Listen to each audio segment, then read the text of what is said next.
Some stories have great beginnings that are filled with joy and suspense for the most part, but through intensely deep black eyes, coupled with a serious face and hair the same color, spiky and long enough to reach your upper back, rocks D. Naruto rested calmly on top of a cloud dense enough to support his weight on a hitherto unknown island, covered by the fog that hid his other features. The sigh left his mouth as he decided to get up very slowly, as if he wanted to delay a decision that his soul and his ambition inwardly screamed, and that was rawly visible all around him before the innocent vestiges of reality. Inevitably the waves of black and red lightning from this event would leak wildly from his spirit and would heavily sweep anyone who didn't have a strong will, whether in sky, land or sea. "So it's my turn, you stupid old man," Naruto muttered in a hoarse and mature voice as he walked away from what he had been observing at the last moment with his big black cape with loose sleeves with characteristic ornaments of a captain swaying in the wind on his strong and broad shoulders. He no longer knew how much time had passed since the beginning of it all, but he watched from start to finish. "You could have warned me, although I already had the knowledge," Naruto continued softly, closing his eyes as dark as the night, slowly walking. He suddenly stopped with his eyes glowing red for a second, and traces could be seen as he shook his head once with his hand resting towards his chin thinking about something, and emitted a grunt at what he was going to do. Deciding to perform, he then decided to make a final small tribute to the man who feared no one, his father, Roxy, Xebec. "Hope you can feel it," Naruto raised his left hand, grabbing the air.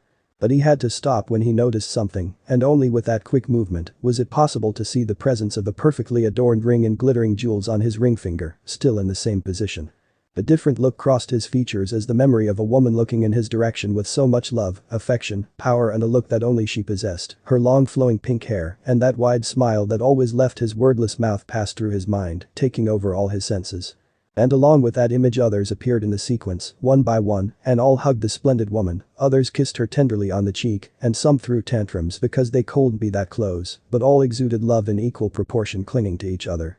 In 12 years he and his wife were blessed with 30 children with incredible dormant potentials, pointed out by their future acumen, and who were healthy, formidable and ambitious, among which 19 sons are men, and 11 daughters are women, even among their quirks.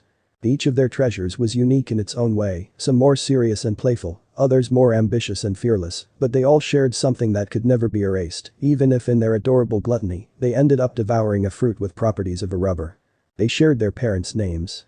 Charlotte on their mother's side, Rox and Dee on his part, names that would cause a lot of uproar in the coming years, and they will be the ones who will take the lead in this turnaround. They are your heirs. "I wonder what it felt like to have watched your grandchildren grow up, Dad," Naruto asked himself calmly, needing to hold back another sigh, but continued, "The body may need a useful life, according to the passage of time, actions and purpose, according to its depths, however. There are 3 things that overcome this deficiency, the dream of men and the inherited will are 2 of them. They will miss their grandfather, but they also know how he felt for them, and they know the cycle of life," he ended wisely with a voice matured by the growth. "Fatherhood and life of a pirate," and then his black eyes took on a gentler tone as a small, infectiously warm smile seemed to cover his entire face, but it faded as quickly as it came, and the same serious expression returned and swept across his posture. "Weak people are as predictable as ocean waves, and for many the sea was not an easy task, just like the sky that departed from the beginnings of the earth to rule, abandoning it along with the sea to dominate and conquer all that was above, and consequently, who was below.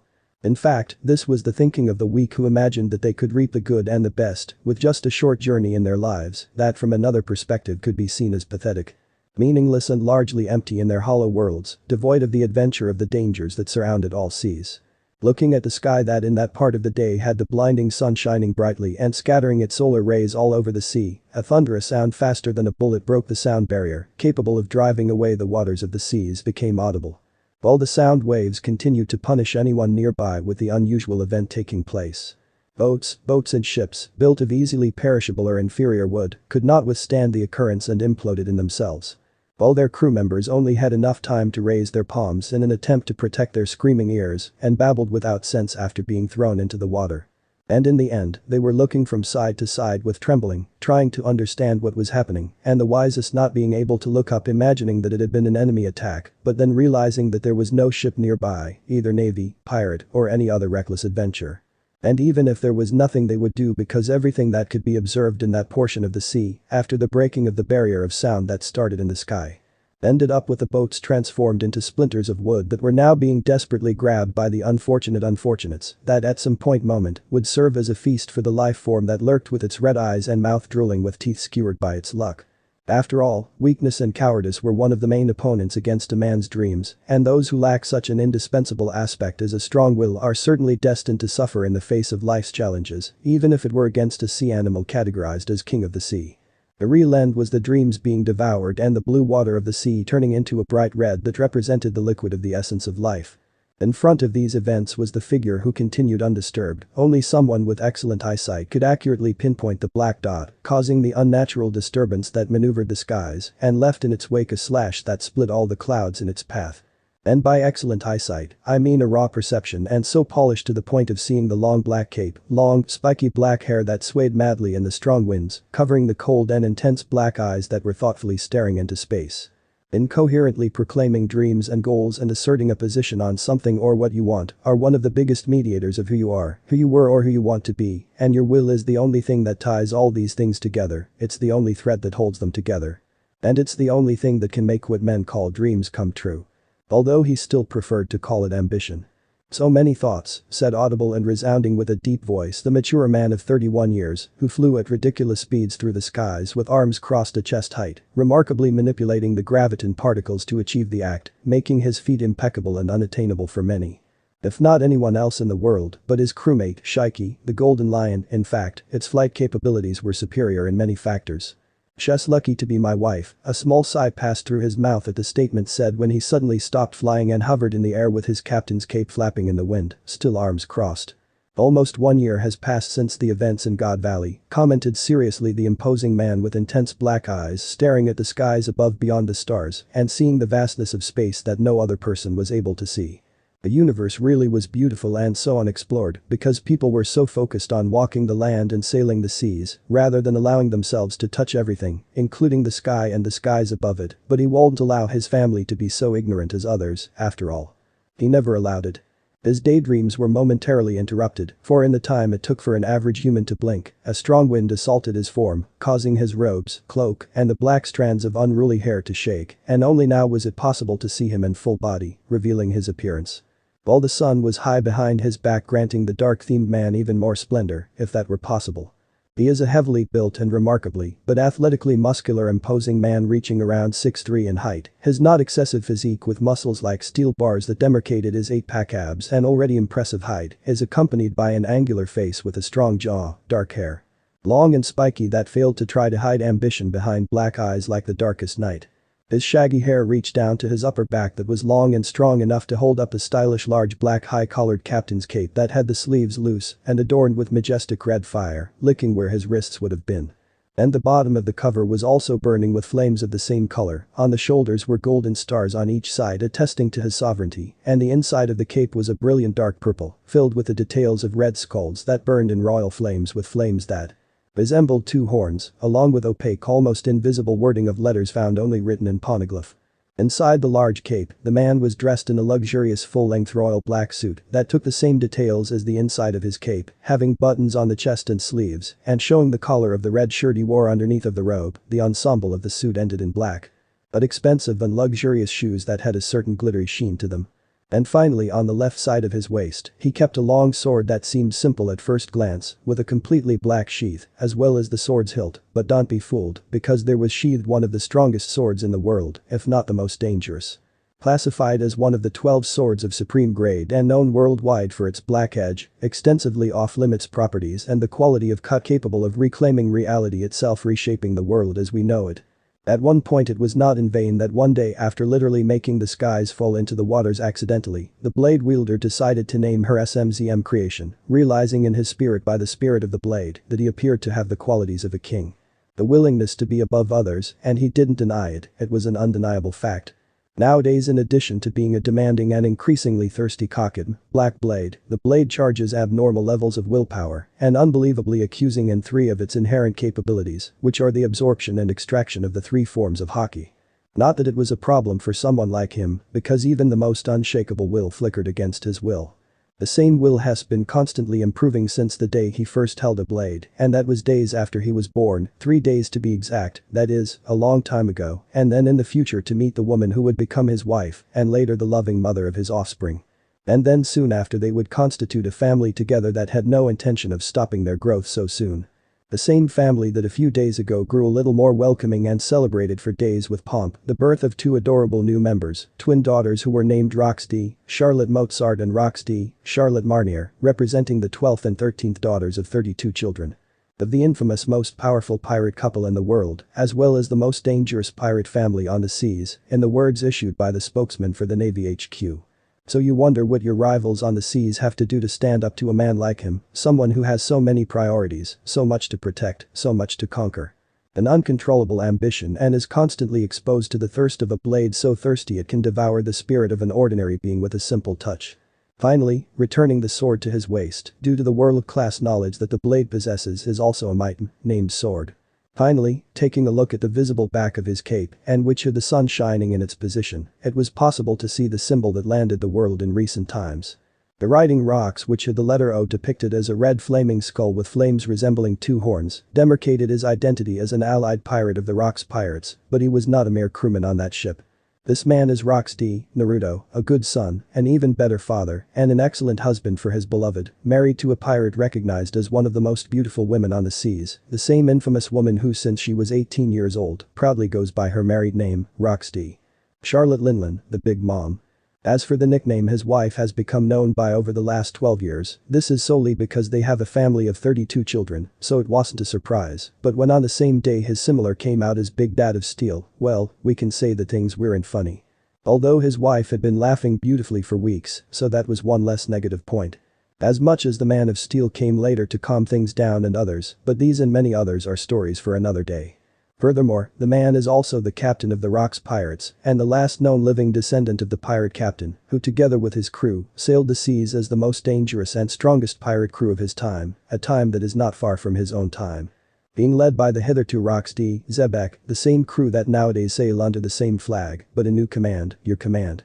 I wonder to this day. Revealed the last rocks known to the world and a direct descendant of the enemy of the gods, the D family, looked in the direction of where he knew the navy base was, and then his formerly black eyes lit up in color red that glowed sharply alike like two laser beams. And to think they also get a D in the name, this is regrettable. At this point his voice had taken on a dangerous tone. What is the reason that made me reconsider bringing the calamity to what is now hailed as the hero of the navy and his insects? Complimented Naruto coldly, questioning himself, tilting his head a little to the right. And that's when it happened. Red and black beams seemed to cover the two beams like laser beams being held in Naruto's once dark orbs, and the world around him shuddered. Reality itself was being distorted forcefully by the power being invoked, as typhoons, cyclones and cataclysmic events took hold of that place. Naruto remained unperturbed in the midst of it all with the elements around him, and staring unblinkingly with his enhanced vision at the distant fixed point that lurked behind the red mountain surrounding the world. Pururu. The second he seemed ready to make the decision, he stopped abruptly when he heard the recognizable sound coming from his wrist and looked immediately in that direction without blinking, calmly watching the black transponder snail that called out to him. Pururu. The sound was emitted by the same snail he was staring at still with glowing red eyes now raising an eyebrow at the event. Pururu. Resigned, the black-haired man watched this happen 10 more times while still in the same posture, before sighing and shaking his head. Acha. Who is he? Naruto answered and ordered with a powerful voice still facing the communicator, but he was slightly surprised by the voice that followed. Ad. How do you not know who I am? A shrill and indignant scream came from the transponder snail and hit the black-haired man full. Oh, a different look covered Naruto's face at what he heard, and who could it be? He asked slightly playfully pretending he didn't know anything, only for the other side to act dramatically shouting even more words like it can't be, Papa. Or it's me, Papa. Your son. How can you forget about me like that? As this was happening Naruto's before red eyes started to go back to normal black and a smile covered his face. Calm down, my dear son, I know it's you, Piro-kun, calmly replied Naruto to his eldest son, not only one of his dearest treasures, but also one of his heirs. The other side hearing this seemed to calm down a bit when the transponder snail stopped moving crazily and out of nowhere, a lollipop appeared in the hands of the transponder which licked it, really, Papa. My name is Roxdy, Charlotte Parasparrow. Of course, you won't forget. Aaron the 12-year-old boy excitedly shouted, the first child of Naruto and his wife Linlin, and the first grandchild of Roxdy, Xebec. Hearing that statement the night black-haired man smiled fiercely. Good, my son, why did you call? Is everything okay with you? Naruto spoke with a father's voice and noticed the minimal movements that the snail started to do, imitating what his son was doing on the other side, right after he asked, "Don't be like that, son, tell me what's going on." He continued firm with a calm and warm voice, giving the confidence he needed to say. Now you might even wonder why he acted so forcefully, bordering on deep concern, but above all fatherly with impeccable excellence. This was due to acts that had taken place in the past, the same year as the God Valley incident, some time later. Exactly 1 year ago there was an unfortunate attempt where some petty delinquents tried to act contrary to the established rules in his absence, with daring approaching negatively having malicious intentions towards his beautiful little Princess Brulé, or as he and his mother liked to call Sweet Little Princess of Mirrors, as well as their little son adored by their younger siblings, Roxy, Charlotte Katakuri, one of their triplets, and that at that point he was already a devil fruit user, as he had been gifted by his parents 5 years ago with the special paramecia fruit. Machi Machi no Mi. It was the last day for the kids who didn't know what they were trying to commit against the blood of a Roxy, Charlotte family member.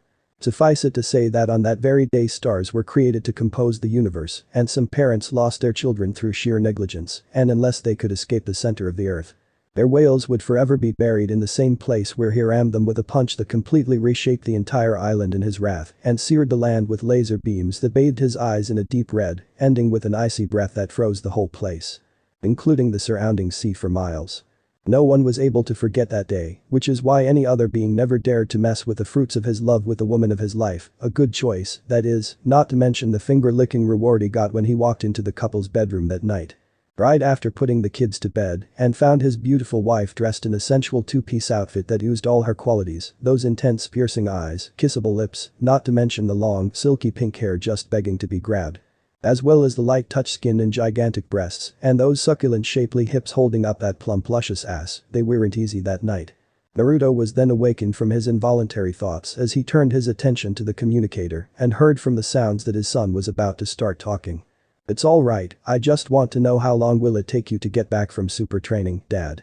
We miss you so much," hearing his eldest son's voice pause, loaded with so much desire and emotion, was enough to assuage some of the negative feelings he had been accumulating in the last few minutes of what should have been a simple planned training trip in advance. However, he had to hold back a chuckle when he heard super training being repeated by the other adorable little voices he knew were surrounding his big brother at the moment or most of the time. The truth was, his kids nicknamed everything these days, and he was the main culprit for that, no doubt. But this was one of the most diverse and endearing points that brought them even closer together as a family and strengthened a bond said to be unbreakable by any other onlooker. "I've already finished my training, dear son, and I am as close as I am on the way home." Naruto had to stop when he heard shouts of joy from the other side. But it didn't take long for the sound of something sticky to be heard, and the sounds ceased to exist as quickly as they came, and inaudible mumbling took their place. Whatever it was seemed to have been used to quell the celebration, but the pirate father knew better when he just shook his head at the mischief of his gems, he sure knew better. "And you know, son, in my absence," Naruto began with a sharp smile, only to be respectfully interrupted by his eldest son's polite tone. "I am the man of the house and responsible for keeping all the island safe, including my mother, my younger brothers and sisters and our people." The boy who loved sweets completed with a strong voice, bringing a huge smile to his father's face, who just nodded slightly and responded with a grunt in agreement with the words. "Then you can continue, Piro-kun," the black-haired man commented in a paternal voice and calmly waited listening to what was happening on the other side. He knew his firstborn wasn't the only one with news from the not-so-low voices of his other boys and girls who whispered anxiously, "It's just that I'm fine, and so are my brothers and sisters, so you don't have to worry about that, Papa." But Mommy, the voice of the boy who was whispering on the other side, acquired a low tone, as if he were about to tell a very closely guarded secret, then suddenly began to fade when a scream was given by the child. Rather than being worried about what happened, Naruto just raised his eyebrows again and decided to wait patiently as more screams were heard, followed by others who accompanied the first with sounds of objects being broken.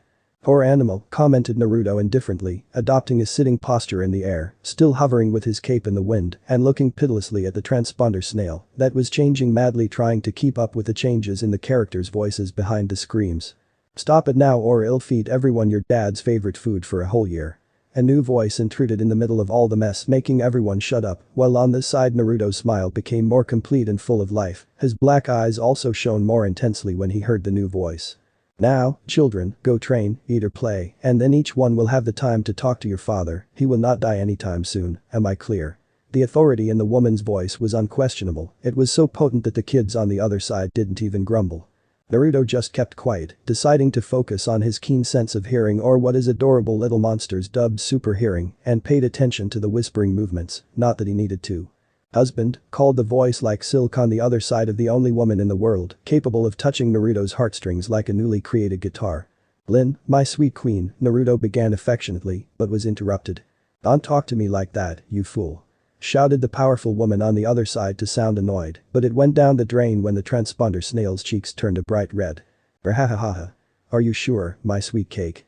When he finished, Naruto laughed more deeply because the poor transponder looked like it had been painted a new color. Mama. Y'all see. I'm just laughing now because I'm going to hang up, and when you step foot in our house, I'm going to take 30 years of your life. Stop embarrassing me, the woman screamed audibly, sounding determined, but the impact was lessened because she was flushed from head to toe.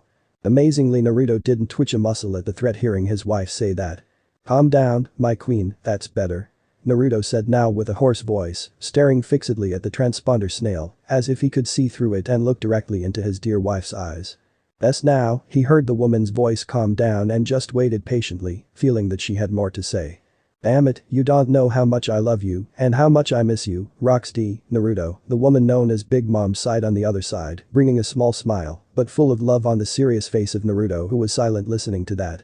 They had been married for over 12 years, and that was when they were 18 years old, but the truth is that this flame may have been lit since the creation of the world, because it has always been so hot.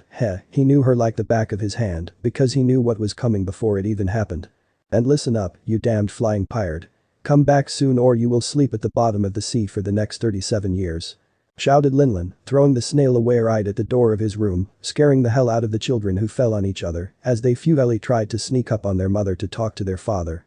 "And I love you, Roxy, Charlotte Linlin, and I love each of you little ones," Naruto replied wisely, and before he hung up he heard the screaming sound of his children, saying, "We love you too, daddy. And come back soon so we can train, papa." And he grinned fiercely at the last request after the snail transponder closed its eyes, signifying the cut of communication.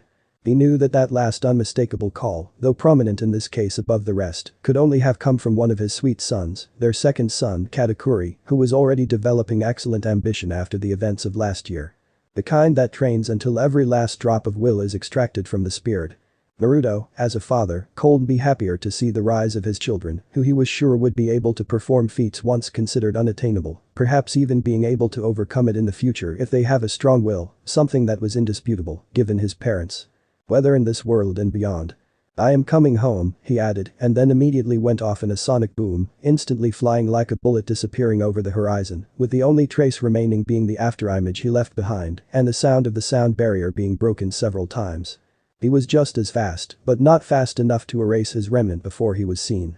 Unlike Naruto, who seemed to have disappeared out of nowhere, the afterimage that was left behind stopped for an indefinite time, closing his eyes and was regulating his breath facing the sun as soon as he had finished.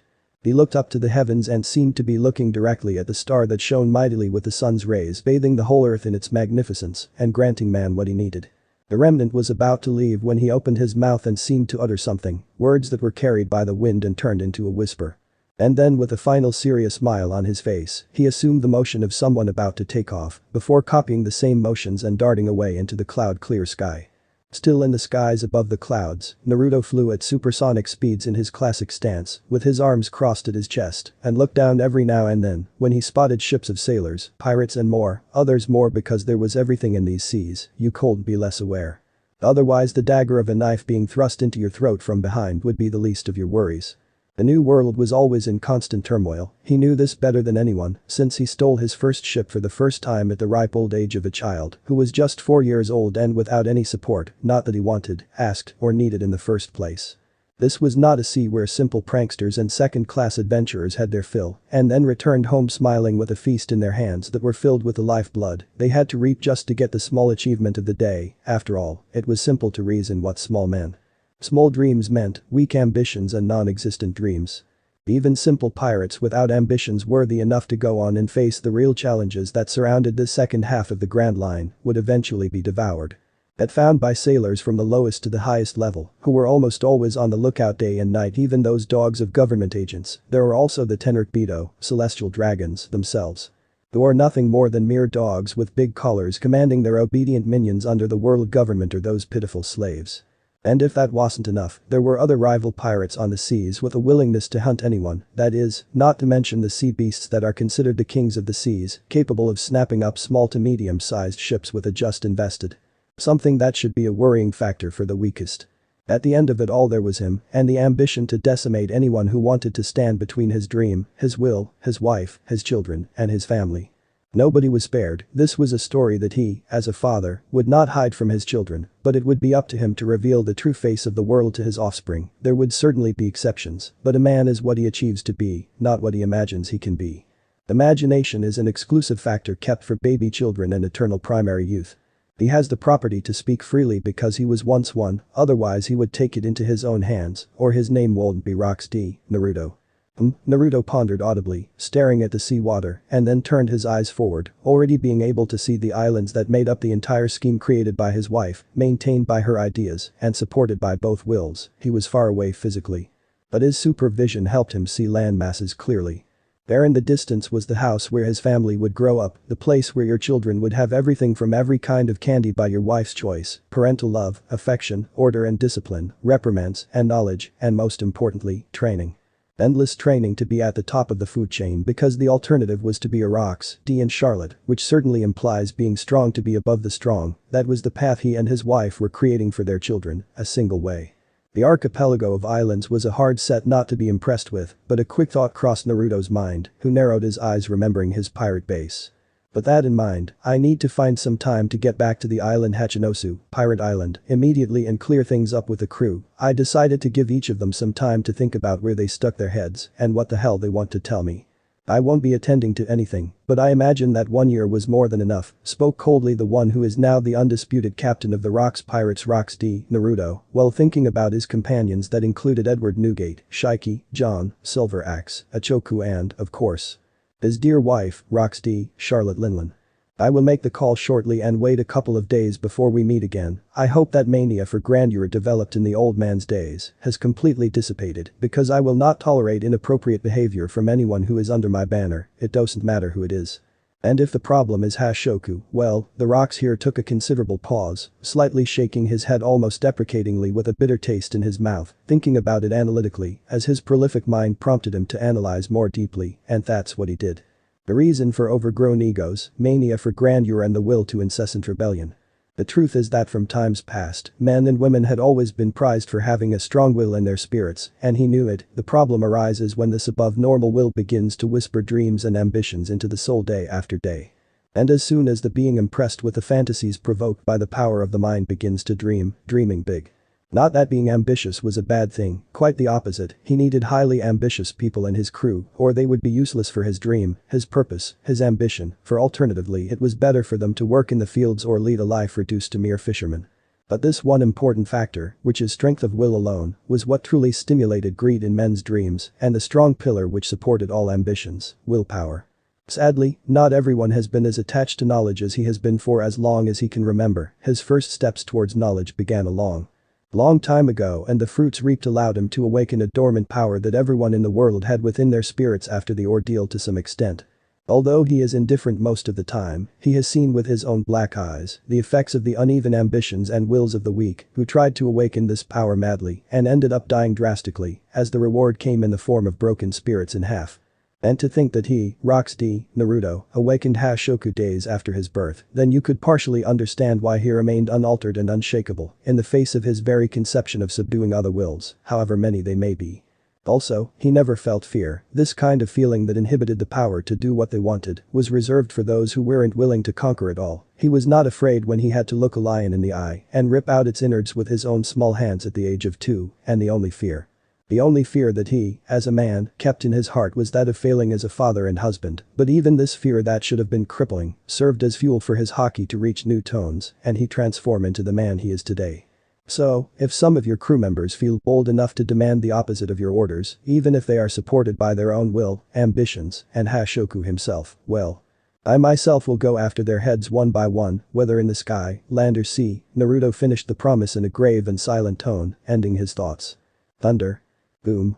His words were proclaimed with such conviction and unshakable will that massive slits of lightning like black thunder with purple accents exploded from his person, dissipating with a deafening roar all the innocent clouds that lay around him.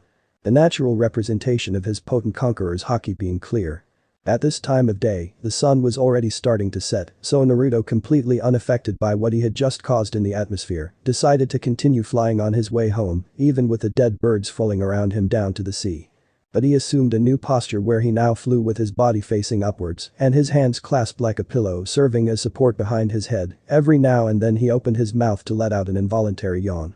I'm getting close, I think he'll take a break," commented the man carelessly staring at the moon that hastily taking the place of the sun, seeing that brought back some unpleasant memories as his night black eyes narrowed slightly. In a figure, Naruto took his right hand to the right side of his waist and groped for something, but whatever he was looking for, he didn't find it. The last rocks then let out a heavy sigh. Oh, whatever, he thought, his eyes closed as he was suddenly engulfed in memories. Sigh. Flashback some time ago. New world in Tato land. Clink. The sound of the clink of chains was the first agent causing the disturbance that disturbed the small adventure, theft or robbery of the pirate crew that had invaded the land where Rox-D, Charlotte Linlin reigned alongside her husband, Rox-D, Naruto. Plang. Unfortunately for the invaders, not only was the sound loud, but it was close enough to wake them all that at that moment they were no longer alone. They had a company, and if someone were to ask the man who was the right-hand man of this daring crew what he was feeling right now, he would tell you that the presence on the way was strong, very strong. Ong. Get ready, all of you, the man warned his crewmates, and then reached for the hilt of the sword on his hip. I told you, Roger, I warned, added finally in a low voice the blond man with glasses who was the first mate, complaining briefly to his captain. Although the words were uttered without any real intention of accusation. Bahahaha. Alright, really. No problem, I already imagined this man would be here, the man who is the captain of this crew replied, laughing freely. This man was Goldie, Roger, also known by his epithet the Great Pirate. The sigh came from the man beside them. It could only be you, Captain Roger, grumbled the tall man with sunglasses carrying two axes in his hands and was on the left side of the man who seemed to have a fierce smile permanently plastered on his face. Seeing this, the man who called himself Gaben shared a long look with Rayleigh, and they both could only sigh at the antics of their straw hat wearing captain. Someday it would come back to bite them in the ass, they were sure, and knew that day was coming. Clink. You have guts, I'll admit, not even the most well-meaning insect would dare to do so, and all this for a road poneglyph. Hearing that voice, Roger was the first to quickly turn his body to face the new arrival, and immediately widened his smile, taking his hand to the sword hilt on his hip, being accompanied by his companions, Rayleigh and Gaben, when they felt the characteristic wave of strong, dense, but controlled haki spread all over the place. It was him, the pirate captain who had a straw hat thought in the back of his mind, why he could feel that strong itch from a bright spot of haki in his senses, surely it could only be him. Staring back into the darkness with more intensity, Roger peered into the dark shadows trying to get a mere glimpse. His attempts were thwarted because there didn't seem to be anything, but that didn't seem to shake the man who was the rival of many pirates and sailors on the seas of this age. I ask you just out of a slight itch in your conscience, but imagine the following hypothesis while you are aware of your actions. What would you, Goldie, Roger, as a man and owner of your lands, pirate, father and devoted husband? What would you do against one or more invaders who saw fit to disrupt the well-deserved rest of their queen, his children, and his people? Questioned threateningly the disembodied voice of what seemed to be a man, while his short steps, but full of intention, resounded through the place. I would let them go if they didn't hurt anyone, I do not see any problems, replied to the pirate captain without blinking with fierce eyes in the direction where he could feel the figure moving slowly out of the shadows. Clink. Clank.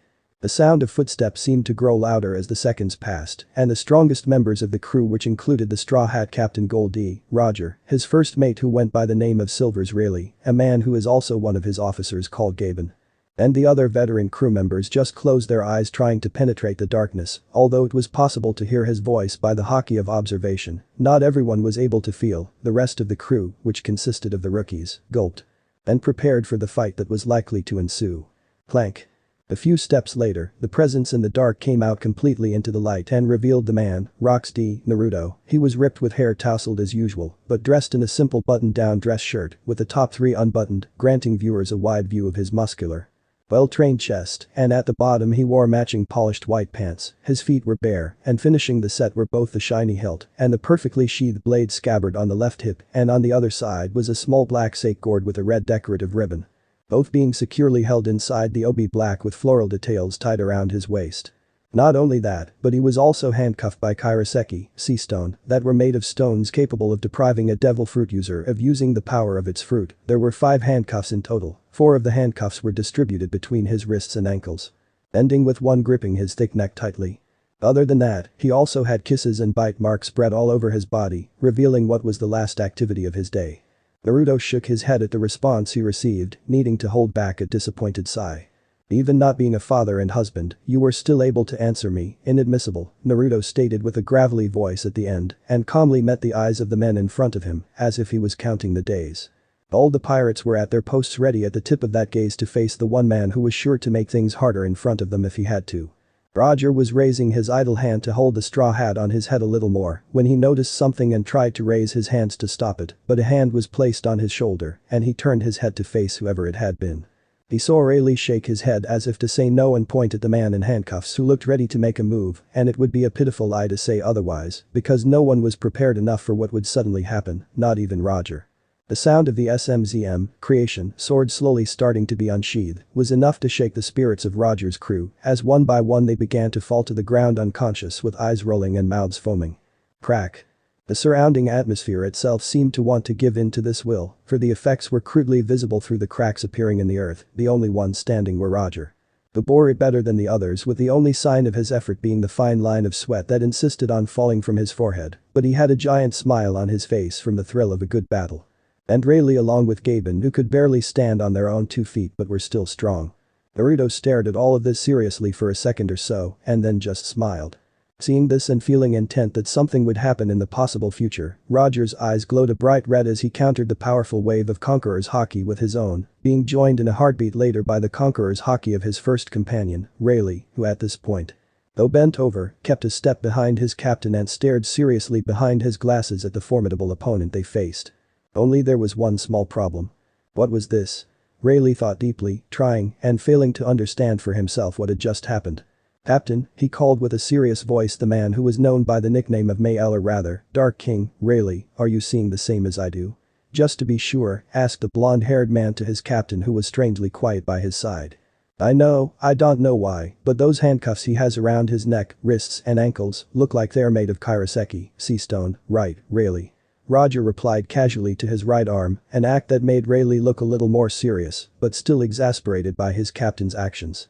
Yay, this too, one less problem, but that's not what I'm talking about, Captain, Rayleigh whispered in a low voice pointing in one direction, and it was at this point that the expression on Roger's face changed again. Yay, the sword, I can feel a little, Roger said using the sense of his haki of observation to try to feel better what was really happening. This was certainly not normal, all he could see was that aura of terrifying sensation covering the entire blade, but one thing he knew, that Black Bloody was the true and only culprit behind that surge of potent Hashoku haki, and not the man in front of him, a man he knew was capable of so much more. And it was the reason that the expressions of the captain, Goldie, Roger and his first mate, Silver's Rayleigh, became a little more hardened by the coming confrontation. Naruto coldly stared at the reaction of Roger and Rayleigh, who were still standing in the same position and were now staring at what he knew were the handcuffs chained to his body, something he clearly decided to ignore because he wasn't interested in trifles. So, you have noticed that SMZM creation is thirsty? Asked coldly in a low and serious voice the man with black hair as night, while he could feel the katana pulsing almost anxiously in his hands. I didn't expect less, Naruto added. Finally finishing unsheathing the entire black blade from its sheath that shone in the moonlight when its splendor came into view of the only 2 awake spectators. Thunder.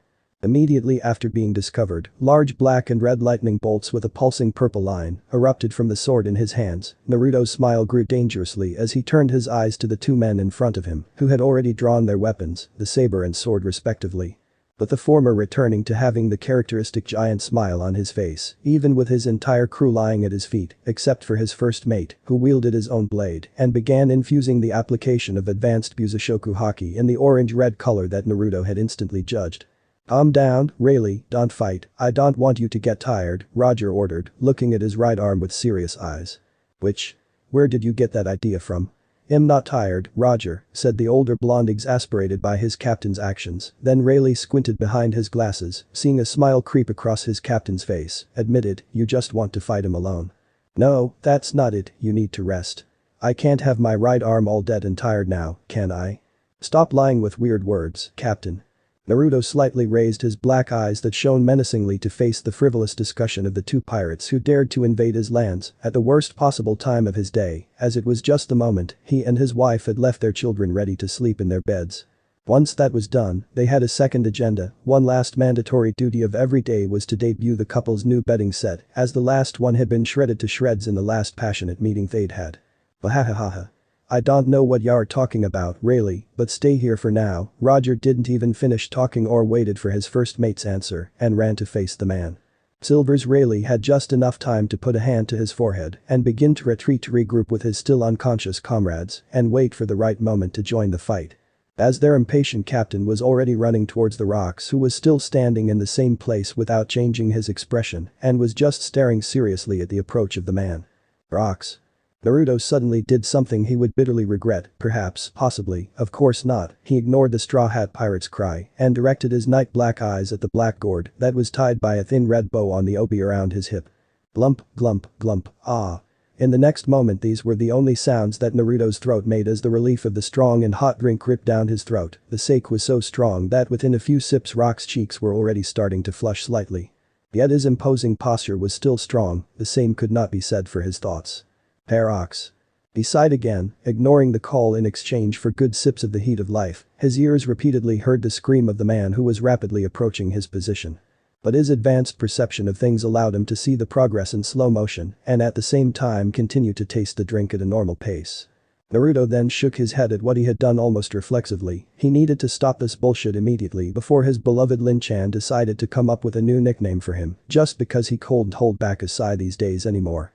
Well, he wasn't denying that it wasn't fun whenever he saw his wife's eyes light up at the prospect of yet another insulting cool nickname, as his adorable girls have come to call it, but he knew he had to watch out for certain habits, or it would be your downfall, perhaps. Oh. Whom he was trying to fool, of course he won't take it. Changing the subject with another sip of the best sake, perhaps he should actively seek out a pupil, even though he already has a few, plus his heirs and many more on the way. But the question was who would be the newest ideal monster to occupy a position so coveted by experts in the seas. Even if for a short time, and more, which techniques he should pass, well, unfortunately he couldn't do anything now. It's better, I think about it later. I am distancing myself from reality, thought the rocks. All this analysis took place in nanoseconds of thoughts for Naruto. Returning to the advance and seeing that the pirate who was grinning fiercely was now more and more dangerously close to his presence, even if from meters away, the shaggy black-haired rocks took the opportunity to raise an eyebrow. Because now he could see that the saber of the man was being infused with reddish-black rays with an aura that jutted out from the blade. It was subtle, but he could see it. Oh, Advanced application, so, has been serious from the start, those were the thoughts of a sobbing Naruto, not at all impressed when he leisurely put away the sake gourd and decided to move one foot forward, only to instantly disappear going to meet his opponent head-on. It was the least he could do, such was his speed and control, that despite the momentum the ground under which his bare feet had previously been remained unaffected by the movement. Oldie, Roger didn't even blink when the pupil of his eyes glowed bright red, sensing what would happen in the future, so he firmly gripped the hilt of his saber with both hands, which was one of the 12 swords of supreme grade, named Ace. He then stomped on the ground with his boots, causing the earth to give way, as well as some blocks of earth to rise from the ground, and increased the advanced level of armament and conqueror's hockey, infusing through the blade, making it shiny black with heavy reddish-black rays leaking from its tip. Ready to face its rival. Clink. And lo and behold, a lucid Rocks D, Naruto, but with flushed cheeks, signaling his possibly inebriated state, emerges with intense menacing black eyes facing Roger, holding his long, intricately and perfectly ornamented katana with a single hand in one motion cutting diagonally ascending from right to left. His sword, SMZM, glowed brightly in the purple aura of completely black and reddish rays, confirming that it was also being infused with the advanced level of Busoshoku and Hashoku Haki, which only a few had the honor to achieve in these seas. Lastly, the legendary weapon emitted mighty black thunder like great rifts as he decided to try something new against an admittedly strong opponent. "Am you sorry?" Roger shouted in a strong voice when he got close enough, but I could tell he was excited because he had a fierce smile on his face. Launching his attack towards Naruto, he didn't hesitate for a second to counterattack with his own, with a technique he had created himself. I think that brat would be fine with that technique. Well, see, the sobbing and flushed Naruto had one final thought before narrowing his black eyes, adding extra weight to his already firm sway. Shin. Raime, God. Thunder, Naruto proclaimed, starting menacingly as he stomped on the ground, causing irreparable extensive cracks in front of Roger, with his bare feet in harmony with the sound of chains clanking that did nothing to stop his moves. Clink. Crack. Boom. Haki. Bagua. And then he delivered the blow with a mighty roar, charging at his opponent with devastating force at high speed. During the movement, the various black thunders being released by the magnificent katana split the ground, distorted reality itself, and the winds were cut as Naruto matched Roger's smile with his own, but his was more serious and dangerous. Crash. Crack. The skies were cut in half as the two blades collided with the advanced infusion of Haki, their blades not even touching. Boom. Soon after, a second big explosion occurred almost immediately after the first one, right in the center of it all, with black lightning and thunder being widely released on impact, representing the clash of the two wills, a direct and powerful confrontation of Hashoku Haki. Roger.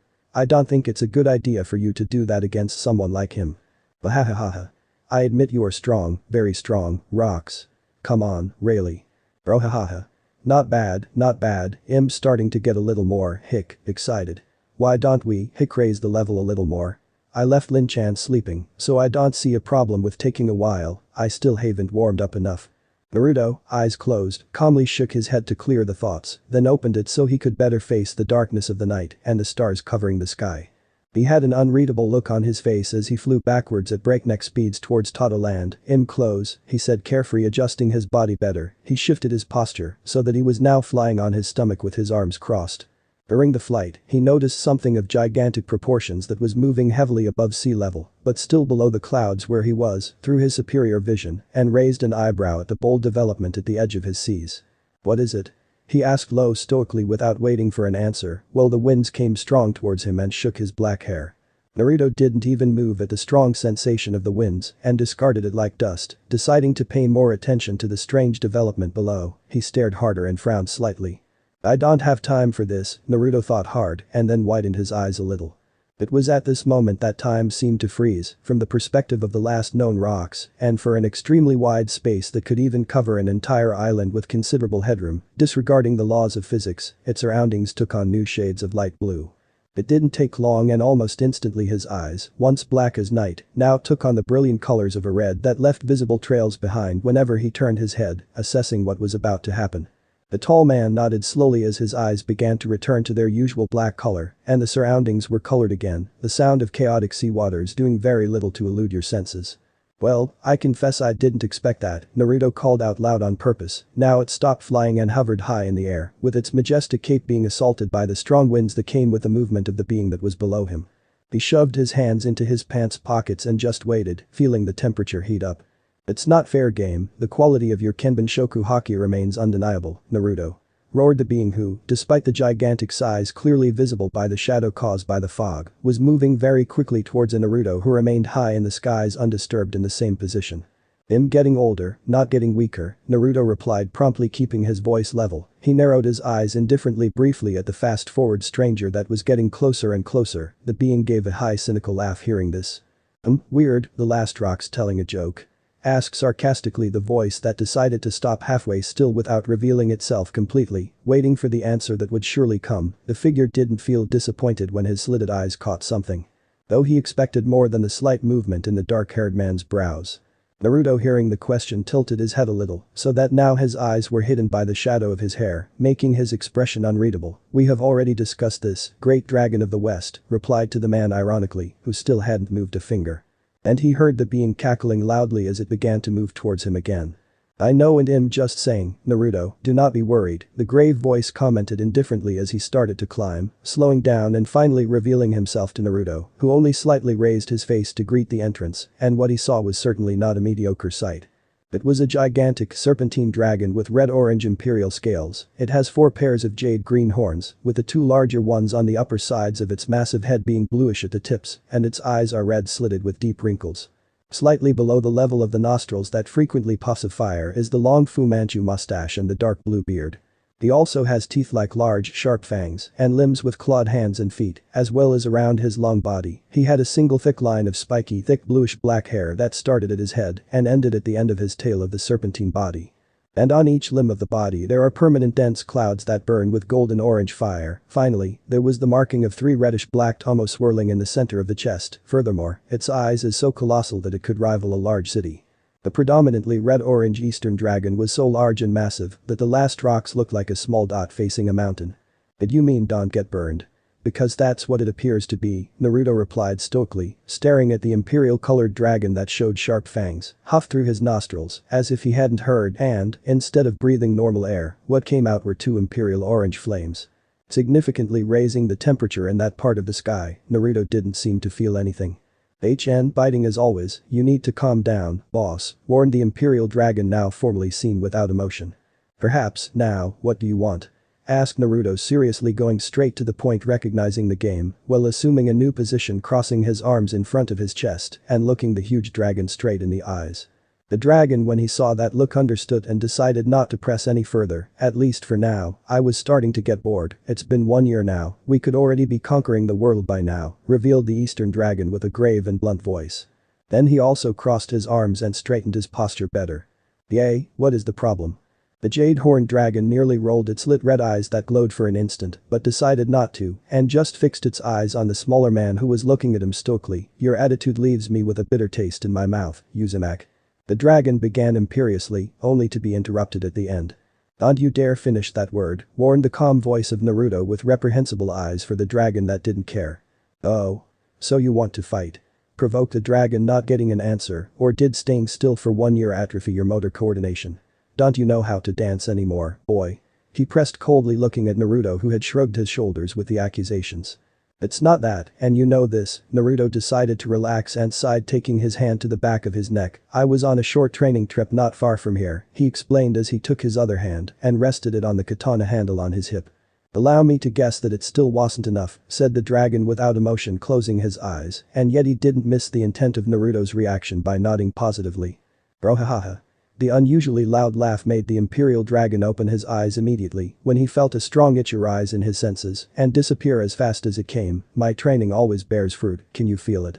Finished the last rocks firmly gripping the katana handle.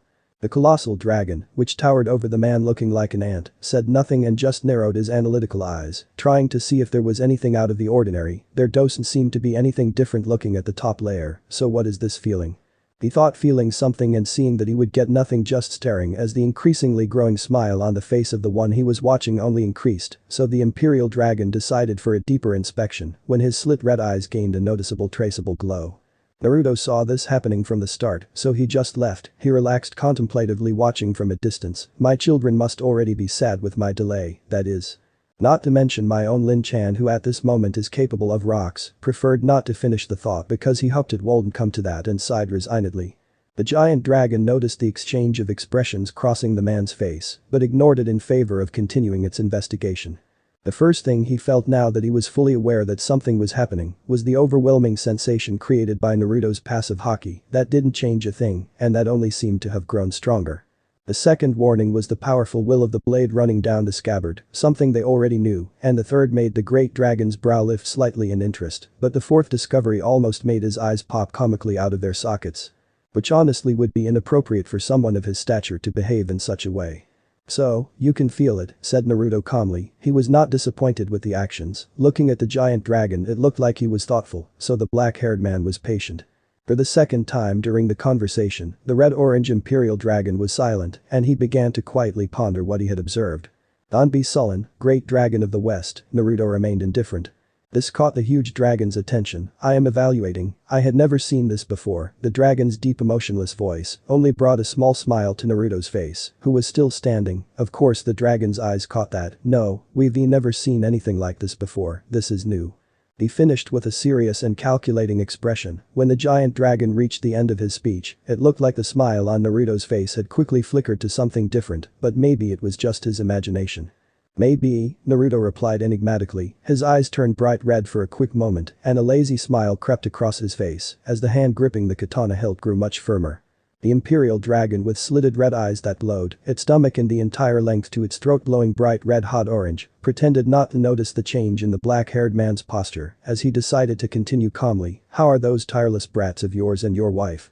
Asked the mysterious dragon stoically. He began to move the colossal body quickly from side to side as he felt the intention in the man's future begin to reveal itself.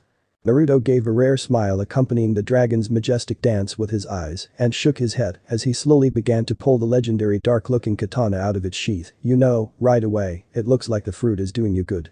He answered, partially ignoring the other question, and ended up with his own. The great eastern dragon had a small cold smile showing sharp fangs that gleamed a little. HN, you and I both know that these fruits have wills of their own and that they need a guide to show them the end. They are just tools for those with blessed wills like us, supreme rulers. They do what they want to do, grunted the dragon through his teeth, releasing dense smoke from the mouth that was full. I get it, after what is about to happen, we will only meet again on Hachinosu Island. Keep an eye out until then, and keep your den mushy connected. Don't forget to take the eternal pose from that certain island, Naruto ordered, and saw the dragon nod briefly with his words. Then with a gleam of conviction, Naruto decided to finish unsheathing the blade named SMZM, which pulsed mightily and eagerly without warning, began extracting insane amounts of Gyuzushoku, armament, Kenbenshoku, observation, and Hashoku, conquerors, haki, and something else hidden. Of its bearer as if drinking from an inexhaustible source. An act that instantly caused his right arm to take on a black coloration when afterwards a sensitive whirling greenish aura seemed to cover the tip of the blade up to his shoulder. By the way, what is the name of your devil fruit, first companion? Asked the rock, smiling unperturbed. He now had the black spot covering his entire right arm, going through his neck until it reached the right side of his face that had the pupil of the glowing green eye. He coldly stiffened his posture as he saw the expression on the dragon's face change as it slowly waved and flashed a cold smile in his direction, a smile he matched. Mahahaha. Interesting. He'll entertain you, brat. It's the Uo no Mi model. Kmrik, fish fruit model. Imperial dragon. Growled the oriental dragon, narrowing his eyes at the actions of the sort of the man who had closed his left eye. But you before anyone else, except maybe that woman, already know that, so enough talk. You talk as much as Senju. Let's dance, Naruto.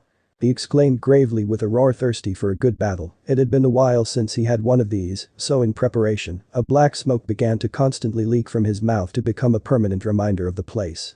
Clear, I still have time, Naruto commented, smiling widely, not caring about the comparison. He shrugged at the smoke as he saw the dragon's head being tilted back and its upper body swell powerfully, which increased its large size that previously only rivaled a large city for something bigger. Much bigger. It was so big that it made it impossible for him to see the moon or face the distance that led to the island where his family, wife and children were.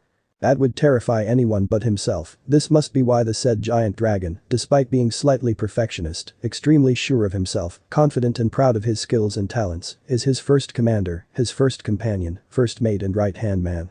Or maybe it was also their ancient history. It doesn't matter. GLKA, Mikyaku. Majestic Destroyer Flame. Heokutl. Emperor. Clash. Creak.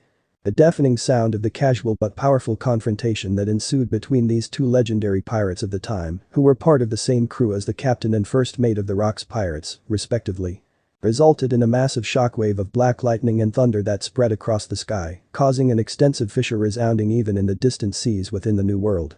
And it provoked great hurricanes, furious tornadoes, relentless whirlpools, devastating cyclones, huge tides and merciless tsunamis, which when associated with the drastic rise in temperature and the named blades Klashingwald, eventually create an unusual biome in that part of the skies and sea. The combat would come to an end with the dragon walking away with injuries here and there, and Naruto would be flying full steam ahead towards Whole Cake Island, not caring about the slight rips in his cape. He now knew he was screwed for sure, perhaps, maybe not, he knew exactly which buttons to push so that his sweet but powerful queen wife would melt like the sweetest tastiest honey in his hands and his children would feel completely loved. Because the only absolute truth is that he loves his family above all his spirit, soul, heart and ambition. This casual battle would last 33 days and 33 nights. There were 330 hurricanes, 264 tornadoes, 99 whirlpools, 231 tidal waves and 165 tsunamis. Lucky onlookers would say the skies were cut in half 33 times and massive lightning bolts and mixed range of reddish-black thunder erupted 33 times. At the end of that month, about 1155 phenomena with the potential for mass destruction, that is, natural disasters, were recorded. It was for this reason that a legend would arise among pirates and would be famous for ages by all who had eyes, mouths and ears. And it would only really end with the inevitable shivering world government cipher pole agent who had been tasked with carrying high odds of suicide in the fine print, going to report what he had witnessed to his superiors. The agent felt that no infernal amount of training or conditioning had prepared them for this, but he had only one obligation, and he fulfilled the duty of filming these two New World monsters. This was the demand presented in the Holy Land Mary Gois, Mar plus Joa, directly from the command of the highest-ranking Tenrik Beto, Celestial Dragons Council, which are the Gormsay, 5 elders, and the work of the envoy wearing a suit was just run unnoticed. Regrettably, he wouldn't be the wiser to notice that the two legendary pirates enjoyed knowing their presence and exact location from the very first moment through the unconscious use of the highly skilled Kenban Shoku Haki. New World Whole Cake Island in Toto Land. The strong smell of all kinds of sweets and spices, conditioned to the spectacular flavor that man could imagine, constantly spread through the vibrant and colorful but healthy environment of the sweet streets of the capital on the Grand Island located in the second half of the Grand Line. In the New World. People happily walked around the sweet place, and children squealed happily as they ran wild with their games and lifting their favorite toys in the air. The adults who walked the streets just stared at the children with a smile on their faces, and others even took the opportunity to comically dodge the hurried ones, provoking louder laughter from the children and from the adults and elderly people who had fun watching the moment.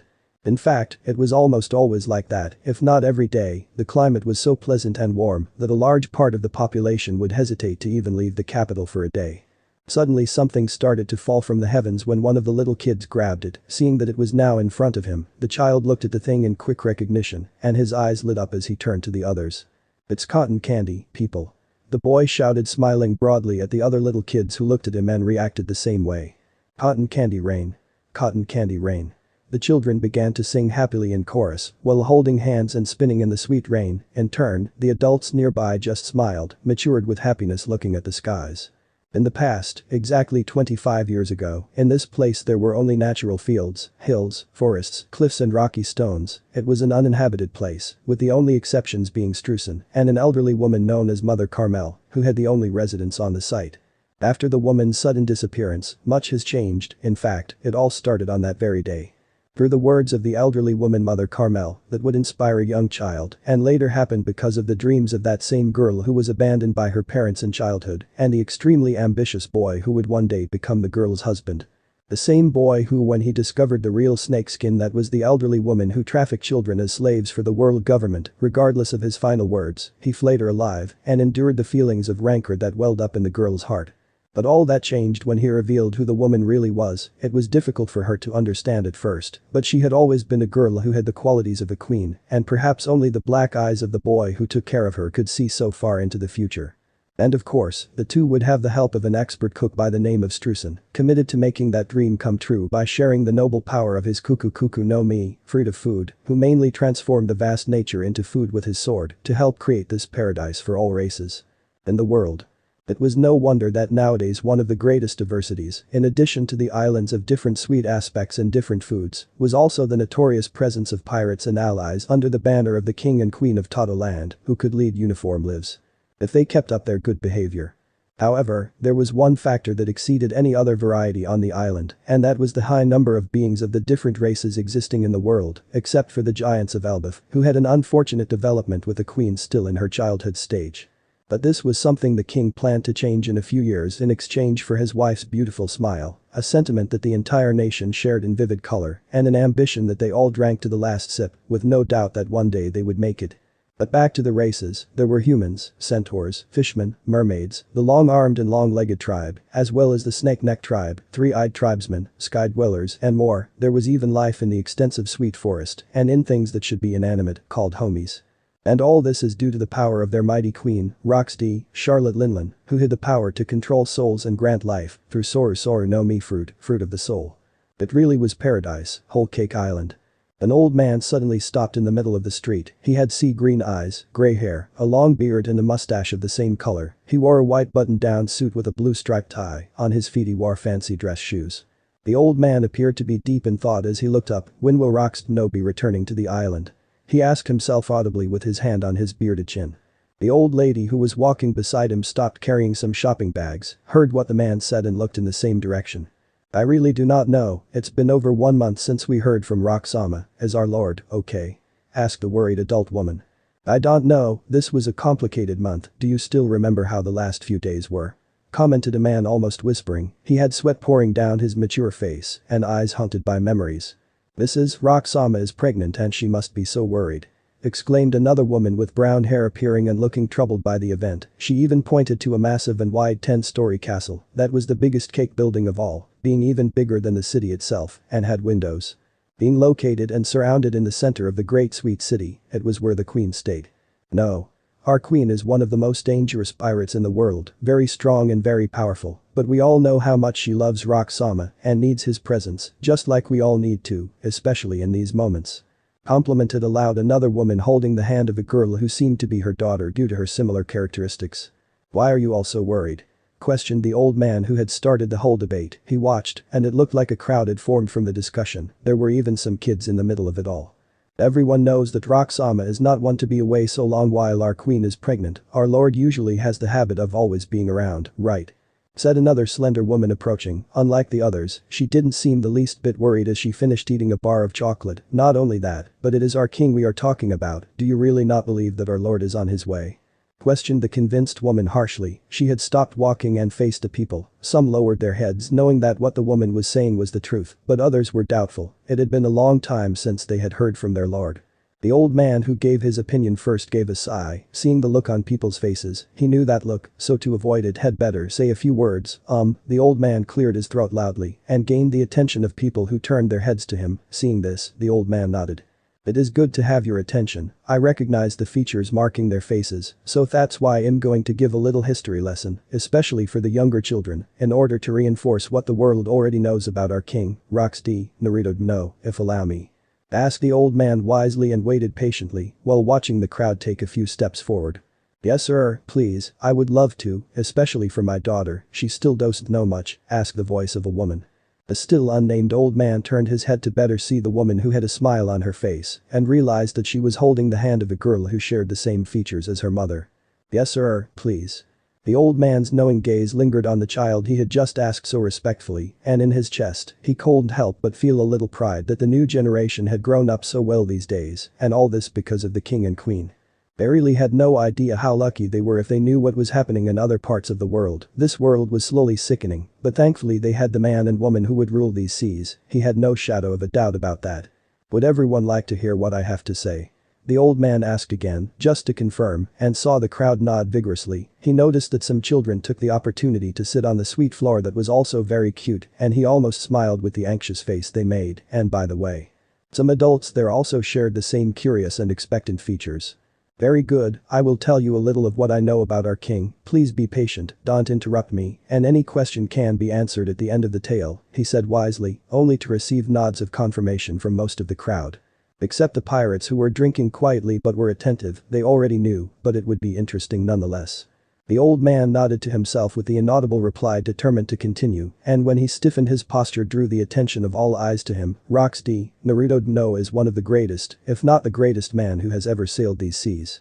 Considered by many to be the epitome of true strength, capable of causing earthquakes with one punch and freezing the vast sea with one blow, a wise man of such superior quality and power that even being a king seems little when associated with his great name. He took a breath and didn't focus on the audience's reaction because he already knew, so he closed his eyes to focus better on the image and moved on. No man, whether pirate or marine, who dared to act against our magnificent queen, Charlotte Linland-sama, has gotten away with our lord or is alive to tell the tale, I assure you, the old man said, pausing with such conviction that he left no doubt.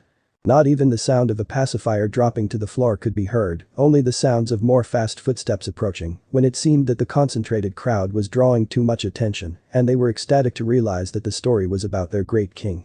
Again the gray-haired man seemed not to notice the increase, and after the considerable pause, he remained calm and emphatic. Our king can be benign when he wants to, but he is a conqueror, born to rule with excellence, and therefore he is implacable against his adversaries. There are even stories that do not limit your unparalleled strength, attesting that you are able to move a mountain without it collapsing under its own weight. His power is so amazing that one day when he decided to test himself against his own father, Xebec-sama, then the old man started teaching the new generation. The eyes of some novice beings present in the crowd who didn't have that much knowledge about the king, especially the younger children, were increasingly wide-eyed, gaping at what they were learning and fully impacted, not to say overwhelmed, when they were exposed to some of the great king's deeds.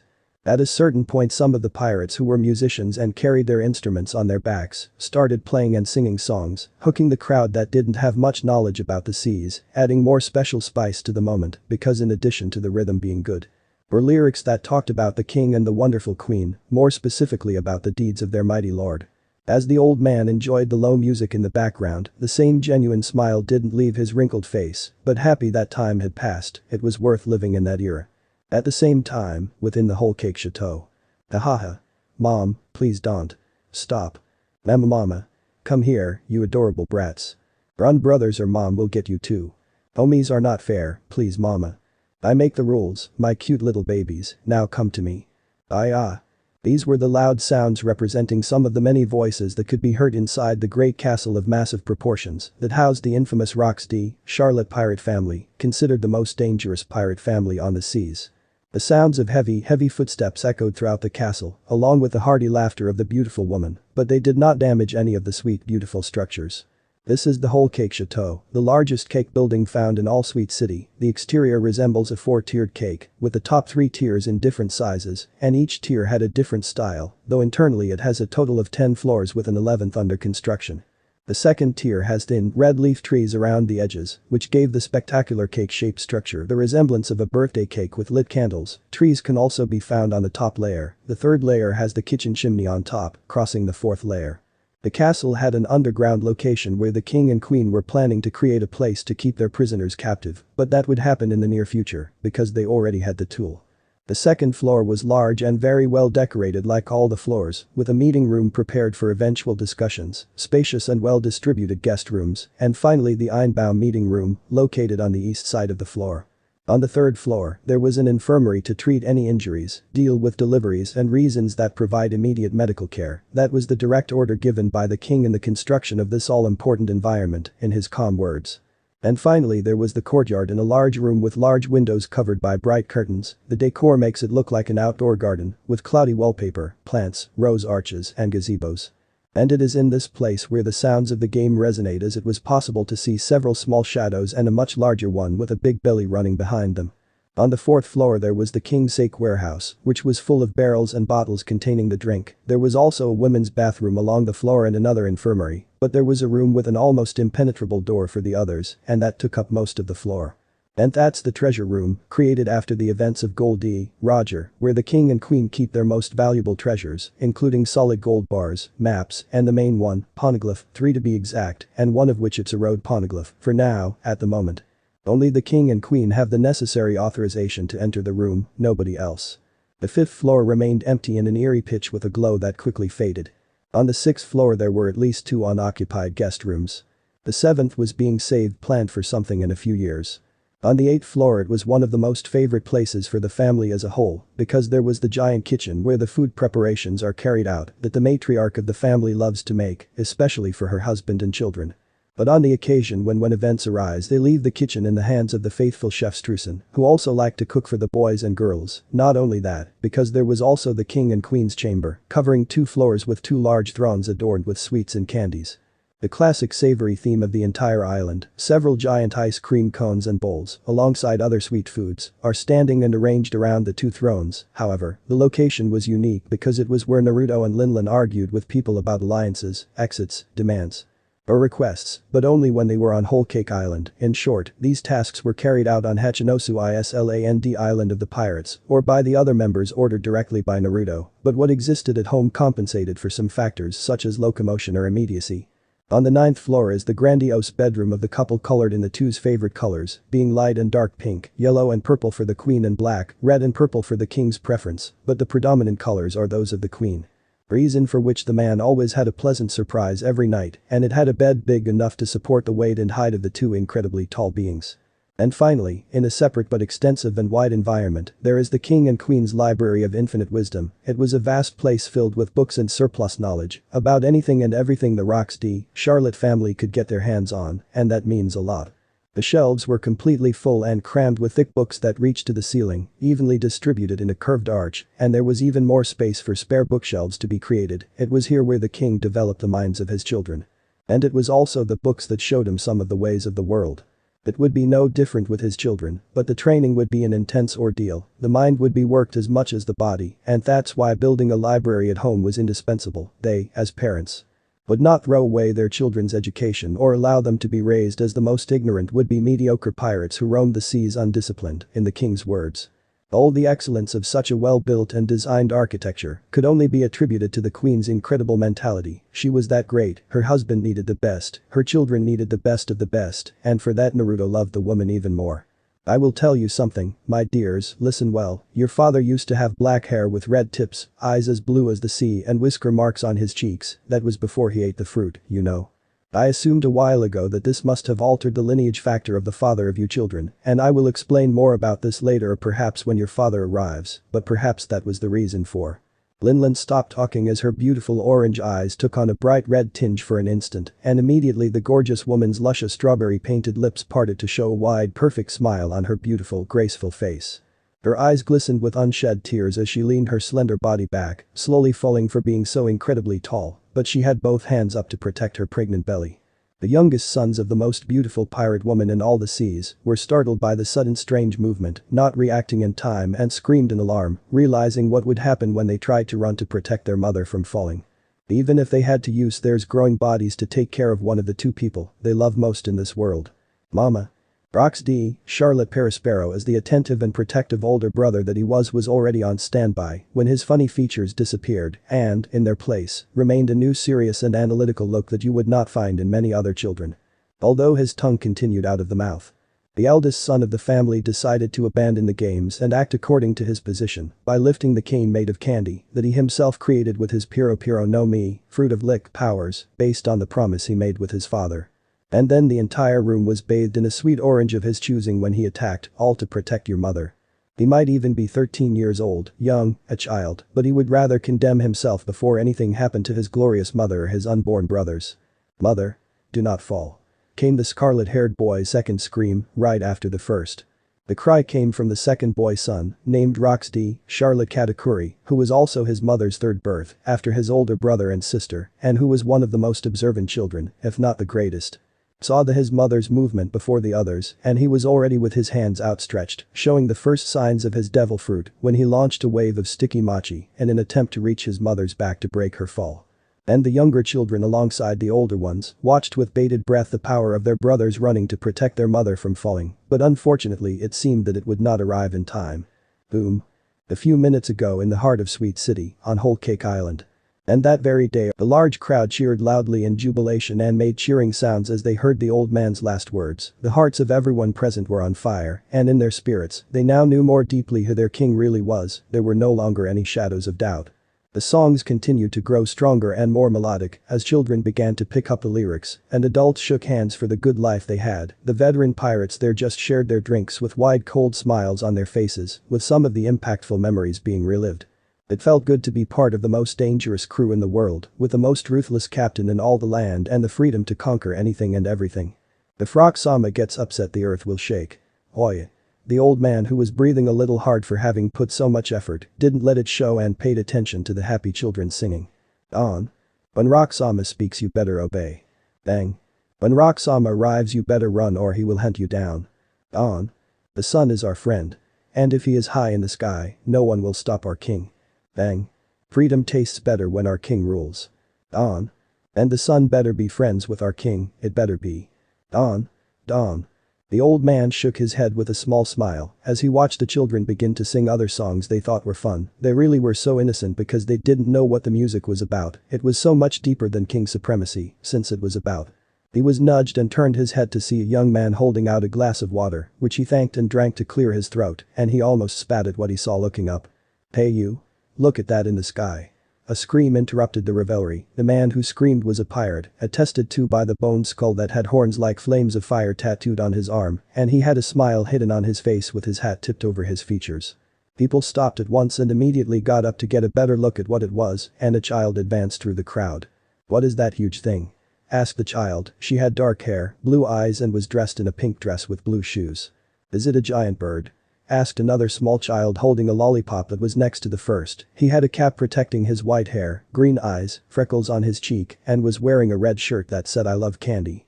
I love Whole Cake Island. long live the king and queen. Viva Toto land. And dark shorts, ending with closed-toe sandals. Is it a flying ship? Said a baby in arms cutely. The cute toddler had blonde hair, blue eyes, and a pacifier in her mouth, and was dressed in a pink jumpsuit with candy designs of teddy bears. No. Denied the crowd of adults who had smiles on their faces, whether civilians or pirates, and almost scared the little kids who didn't know what it was. So what is it? Shouted encouraging the same pirate who had caught the attention of the crowd earlier. It's Rock-sama. Celebrate. Replied the screaming crowd in unison. Boom. And immediately what followed was a resounding crash in the heavens, along with the jubilation of the crowd who raised their hands in the air and cheered merrily. Ooh oh. Now inside the whole cake chateau. At the same time there was a sound that resounded throughout Toto land of something fast approaching, breaking the sound barrier. The sound was so loud and powerful that it shattered some of the windows in the great castle and blew away the clouds in the sky. The children tried to react in time by bringing their little arms to their eyes and ears, but that wasn't entirely necessary, because whatever it was, it didn't hit any of them as a sudden invisible dome-shaped barrier rippled where they were and protected them all from feeling the impact. The only one who didn't bother was Linlin, who had now stopped falling. You took too long, my husband, whispered Linlin gently. She had a wide smile and no longer bothered to stop the tears of happiness that flowed freely down her beautiful face when she recognized the strong, woody scent. Damn hormones, the beautiful female pirate thought. Her smile deepening as she felt strong, easily recognizable hands that could only belong to a single man grip her belly. Your man. She would only need to contain a pleasant shiver now when she heard the thick voice full of controlled power of the man who had his hands tending to her growing belly. Yeah, she already knew she wouldn't hold back, reinforced by the orange eyes that glowed red, but she would still do something in return. The magnificent pregnant woman being hugged was exactly everything her clearly above average features left in permanent evidence: beautiful, fragrant, wonderful, sensational, fiery and above all, hot. She was a woman in her mid-31s, notable for her slightly mellow but very youthful features, being incredibly tall, posing at 2880, and surprisingly plump in all the right places, having a curvy body, full breasts, wide hips and fertile, shapely legs and a fat big smooth ass, all the ingredients. It can even be considered the epitome of a gifted woman. She had a pretty face with freckle marks covering her cheeks, bright orange eyes, well plump lips colored red, and she wore earrings in the shape of small yellow hearts. Her long, delicately brushed pink hair dropped a large strand down the left side of her lovely face. But it did nothing to overshadow her beauty and only made it more apparent when some of the brushed strands reached her double J breasts that were being hotly crumpled by the long pink dress that did nothing to hide her hips. Well-shaped wide hips and a fat heart-shaped ass to kill that perfectly outlined the back of her dress, just so her husband could appreciate it. Her thighs were thick but surprisingly smooth. And her long legs ran down the length of her legs until they reached her feet, carefully tucked inside her fancy white ballet flats. She usually wore a pink hat with a purple scarf patterned with yellow polka dots in the middle, a bandana covering her hair and reaching up to her forehead. But at home she left her beautiful hair free as her husband loved it and their children adored it so much. The most beautiful female pirate at sea finished off the ensemble with a long yellow cape of a high-ranking captain on her shoulders. The cape carried on its back the same symbol of the crew that her husband commanded, and she was part, the infamous symbol of the rocks. The name of this incredibly fantastic, wonderful woman, pirate, and above all, wife and mother, is Roxy Charlotte Linlin, also known as Big Mom for having given life to so many adorable little monsters that will rule the seas, in her words, and fortified by the will of both parents. And that she was expecting 2 more children, a fact attested by her growing belly that the dress did little to hide. "I'm sorry, honey, I needed to transform," came the deep baritone of Naruto's voice. He was standing behind his dear wife and caressing his sweetheart's belly, turning his palms in circles. And feeling her shudder with her body firmly pressed against his and teasing her plump peach-shaped ass with hot cheeks, firm and incredibly soft, but so juicy that the tight pink dress did nothing to hide it, being purposefully squeezed against his already showing signs of thickness. "Really, Naru-kun?" Linlin asked teasingly in a low voice, while squeezing his cock like a rather thick, long, hot pulsing pole with her incomparable ass. She could even feel the veins running down the length of that giant tasty creamy cock. Pregnancy hormones, damn. She couldn't contain herself. First comes the crying and now it's all lit up, and how was that possible after 33 children with 2 more on the way? She had no idea, but she also knew that no woman came close to her feet. Good thing she was keeping an eagle eye with her orange pearls as eyes on her children and saw that none of them had their eyes open. Noticing the woman's boldness, Rox grabbed one of his wife's fluffy strawberry-shaped ass cheeks and gave it a hard squeeze. Then pushed forward a little so she understood that she would have trouble in bed later and had to hold back a smile malicious as he felt his wife gasp deliciously in his arms because head stung a sensitive spot. Caution, you're lucky the kids are still here, Lin-chan. Naruto whispered hoarsely in the Rosette's ear and placed a very audible kiss on the perfect pink and freckled cheeks of his lovely and wonderful wife. There really was no one like her. Hey. Look what you've done, you damn flying pirate. Pouted loudly the blushing pink-haired woman who was starting to get wet with her husband's actions and stopped when she realized what he was doing. But it was too late when her orange eyes landed on her children and she saw each one of them opening eyes quickly. However, the woman was forced to abandon love in anticipation of what would happen. She didn't need a future for that.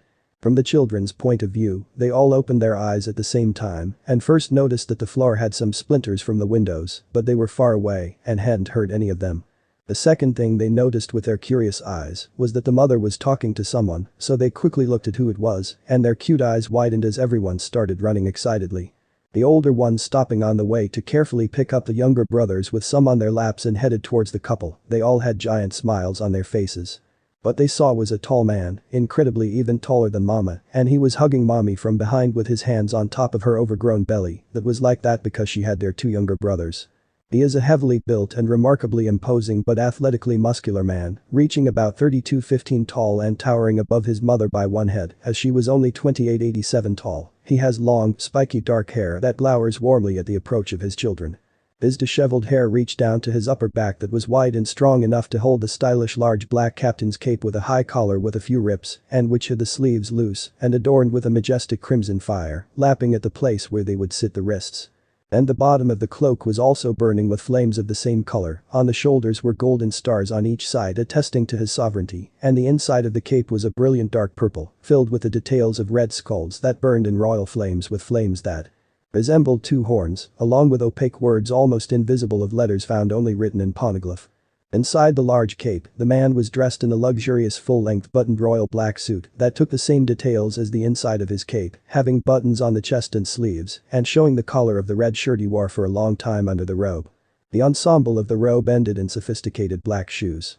And finally on the left side of his waist, he kept a giant long sword that was sheathed suitable for his bearing. There was no doubt even before that, this big man was their father. Super Oyaji.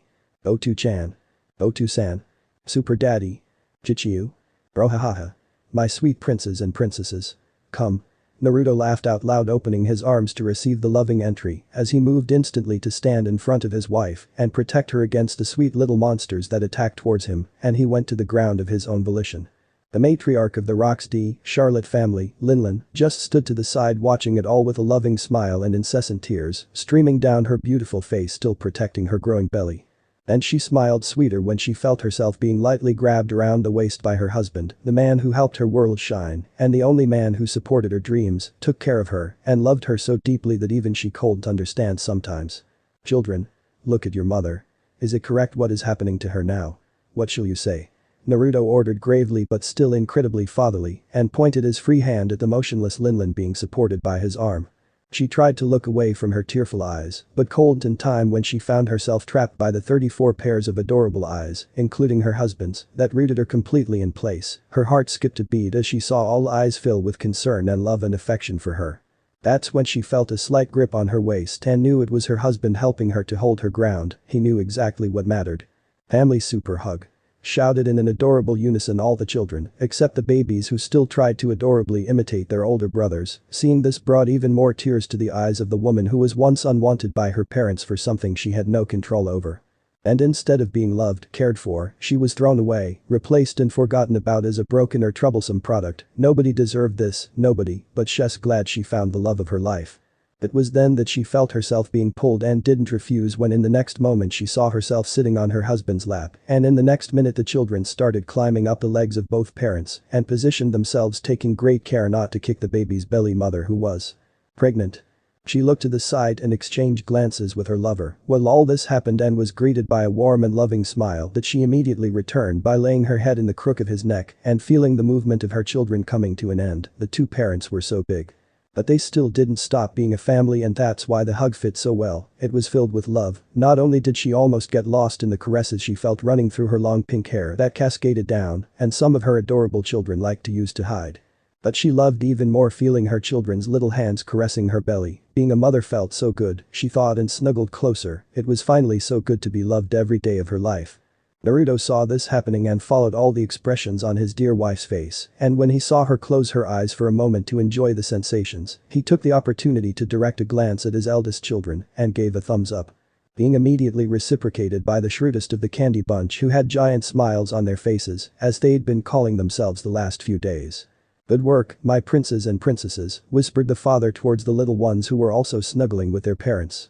"You're welcome, Super Oyaji, we love mama so much," whispered the eldest son of the family, Perispero, on the other end, and was accompanied by the nod of the others who agreed with all their heart and small bright eyes.